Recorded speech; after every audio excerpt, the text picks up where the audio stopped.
First and foremost, the time that many home buyers, especially ones that bought last year, have been waiting for is upon us or nearly upon us. And so I wanted to give you some insight into the refinance opportunities for those of you out there. I also wanted to discuss cash out versus Heloc, especially large cash outs, using Helocs as an investment vehicle for cash flow, and lastly, ADU pitfalls. So we're going to discuss all of those things. Are going to get started first with the segment on the interest rates. Let me just share this really fast. FHA and VA have come down to the 5s, conventional jumbo in the 6s. Rates have really come down from their highs in November, early December. In some cases, as much as 3%. And I know the feds haven't cut the rates yet, but the market reacts to rates based on many, many factors. And basically, it's the feds saying that they're going to cut next year and saying that it could be as possibly as early as March. Well, last week they came out and said or insinuated that it was going to be not in March, that it was probably going to be, later in the year. When you're a mortgage advisor and you're trying to advise people on what is the best thing for them to do, you always have your eyes open and your ears on the ground, listening to all of the things happening so that you can best advise your clients. Nobody has a crystal ball. Nobody knows what exactly is going to happen. I mean, we do know that the rates are going to go lower, but we don't know when, and we don't know how much. So many of you sitting on the sidelines that are waiting to refinance next year, if you are over like 6.3 or 6.5, you should really take a look at what a refinance means to you right now. Many of you have buy downs too. And so if you have a buy down that's 5.5, but your note rate is 6.5, and you could get 5.5 right now, well, possibly you should look into that. But the only way that you're going to know what you should do is you need a thorough analysis. If you walk into your bank or credit union, a lot of these online lenders, you're just another number. They're going to give you, I'm going to McDonald's. I want a cheeseburger. Well, McDonald's gives you a cheeseburger. But what you want is somebody to ask you, can I gently lay some mayonnaise on that for you? Would you like some extra pickles? Perhaps you want a toasted bun. So when you call me, the TDR Mortgage, who I've been doing loans since 1998, I'm going to do a cost benefit analysis. I'm going to know and have a good idea of what rates are going to be doing in the future. Is it beneficial for you to refinance right now? I have lots of clients that it is. I've reached out to my database and am reaching out to my database with this news that the rates are possibly not going to go down as early as March. Well, you should probably take your win now and assess the refinance opportunities later in the year.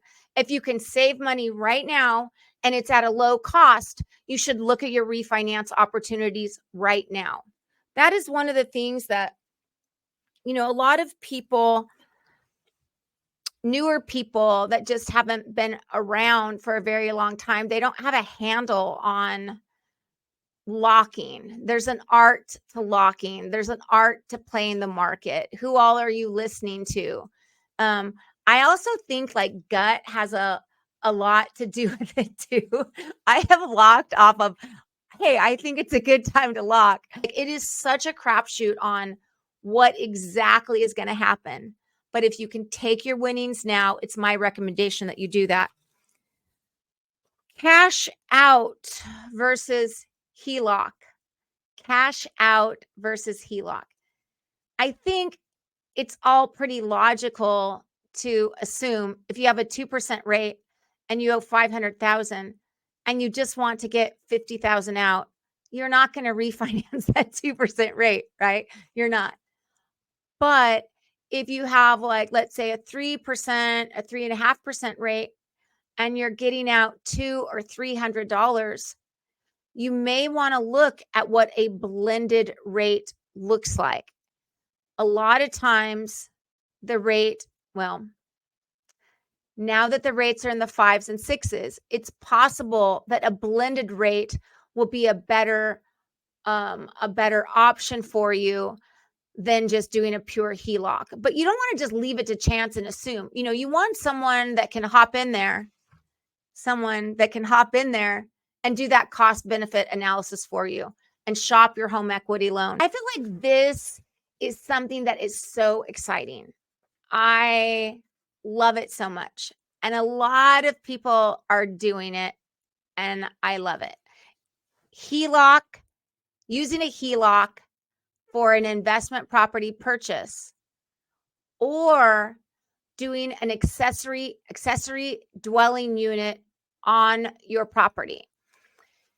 So we all know, if you buy an investment property, I'm in Southern California, you buy an investment property in Southern California, to get it to cash flow, you probably need to put 25 or 30% down. That's a big chunk of money, $500,000. That's a lot of money that you have to come up with just so that you can buy a property and kind of just barely break even. For a lot of people, they just don't have that kind of cash or can't get that kind of cash. So when you're looking at how can I get into the investment game, look at taking out a HELOC and seeing if that's something that makes sense. But then remember, you've got to pay the payment on the HELOC. So when you take money out to buy an investment property, it's very difficult to cash flow. It has to be like a special circumstance. But what if you took that 200,000 out? I think I have it broken down right here. Why is it not giving it to me? Hold on. Okay, we're adding it there. Okay, there I am. Now, what if you did a 2-bedroom, 1-bath ADU? And the payment on that, so this is just an example. It depends on your credit, your equity, yada, yada. But if you did $190,000 HELOC, a 30-year, 10-year, interest only, 20-year, fully amortized loan, and the sample rate is 9.25. And the way that works is it's interest only from year 1 through year 10. So starting year 11, it goes to a 20-year fully amortized loan. And if the rate is the same, it will be 1740. So let's just assume that the rate is around here, the first 10 years plus or minus. And you could, oh, darn it, I didn't make those notes big enough. I'm just going to go off my memory. Okay. So the payment is $1,464, but you just built a 2-bedroom, 1-bath. Maybe you built it in Rancho Cucamonga, and you can rent that thing out if it's all nice and cute and it has its own little yard. Depending on your property, depending on how you can set up this 2-bedroom, 1-bath ADU will determine what the rents are. So I was looking at a property of mine recently, and mine could have easily been $2,500. In Orange County, like let's say Costa Mesa, if you have a cute little, cottage style ADU, all like beach shacked out and super stylish, you could probably get $2,800 to $3,500 on that accessory dwelling unit. Let's say Riverside, a more rural area. Maybe it's a property that this person can have an animal or a horse or something like that. You can get $2,500 to $3,500. Let's say it's in a very affordable community where the housing is a little more denser. Let's say Fontana, you could easily get $2,200 to $2,500. So this is a way that you can create an investment opportunity with cash flow off of a home equity line of credit. I love this. I love it. And this is something where, let me make myself big again. You know where rents go, they go higher. So like this cash flow is not going to go lower, it's going to go higher. And on a new build, you're pretty much going to have 10 years. Well, you should, they build stuff these days, but you should have 10 years of pretty maintenance free cash flow on this accessory dwelling unit addition. Some things about accessory dwelling units that a lot of people don't take into consideration is an accessory dwelling unit is not a second unit or a third unit. You can convert a garage to living quarters and rent it out. You can go up and build a unit upstairs. You can build on the side of your house. You can attach an accessory dwelling unit, and you can put one like in the back of your property. A lot of people, I bet scratch my nose. This is not a pick. This is a scratch. So a lot of people, again, depending on the property, you want to try to get, as most privacy for the people that are going to be occupying these ADUs, right? So it just depends on the scale and where you can place it, but you can place it wherever it's feasible. It doesn't mean that it's a 2-unit or 3-unit property. It is a single family dwelling.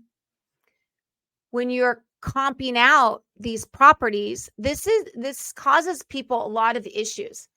When you go spend $200,000 on an accessory dwelling unit, let's say your house is worth $500,000 and you go put this $200,000 ADU on it, and you turn around and sell it, and you can only sell it for $600,000. That causes people to throw up a little bit, right? You're like this. Because what people don't understand is you can't comp out a single family with units, because it's a single family that has other living quarters. And the way appraisers appraise these properties, I was told this by an appraiser recently, and I was just like, it's just so unfair. It is unfair, but it is what it is. It's like, you build $100,000 pool, and it's a nice pool, but they only give you like $30,000 or $40,000 bump in value for that $100,000 pool. So when people are building these accessory dwelling units and you're thinking of resale, you have to be very, very careful when you're doing that, and seek out the advice of possibly even an appraiser to give you advice on how much value that's going to add. Or a lot of realtors don't even know this information. I mean, you just think, oh, you just spent 200, you just, built another unit, so we're going to add on $250,000. It doesn't work that way. So if you're going to spend all of this money and then, sell the property in a couple years, I would recommend against that idea. All right. My name is Teresa Timms. I'm president of TDR Mortgage. I've been originating home loans since 1998. I'm what's considered a realtor's lender and support the activities of realtors helping people buy homes. I also have expertise in home equity loans, refinancing, investor purchases, investor refinances, people with very, very complicated situations. I'm happy to help. Call today or text to 909-920-3500. I would love to hear from you.